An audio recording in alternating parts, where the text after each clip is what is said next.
Re-electionist Senators Bato de la Rosa and Bongo made a plea to fellow supporters of ex-President Rodrigo Duterte in a rally held in Manila Saturday.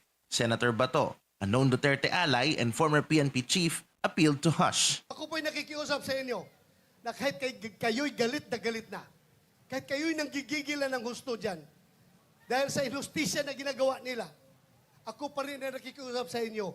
I am appealing for your sobriety. Sana kalma lang tayo. Huwag tayo gumawa ng dahas. Dahil pagdating sa dahas, bibigyan natin sila ng rason na mag-declare ng martial. Senator Go, the ex-special assistant to the president, turned emotional and asked politicians to help the former chief executive. Alam ko mga politiko, nakikinig kayo. Konsensya naman kayo.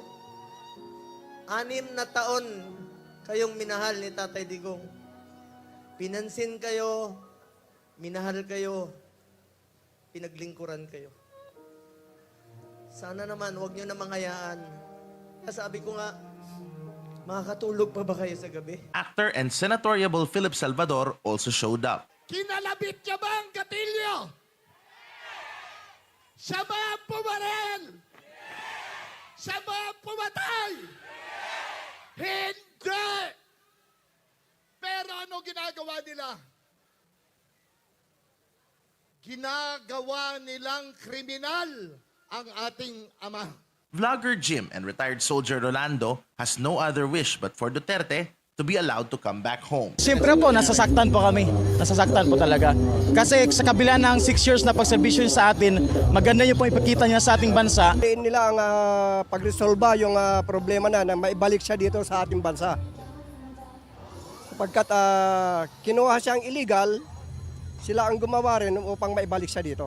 Prayer rallies were also held in different areas of the Philippines, like in Angeles City in Pampanga and Duterte's bulwark, Davao, with the Liwasang Bonifacio rally being the main venue. Police estimates that at least 2,000 people attended Saturday's gathering in the nation's capital. The former president's ICC troubles are far from over as he's set to face the International Criminal Court in September. But for his supporters, the fight is not yet over as they want to see the day that former President Duterte finally comes home.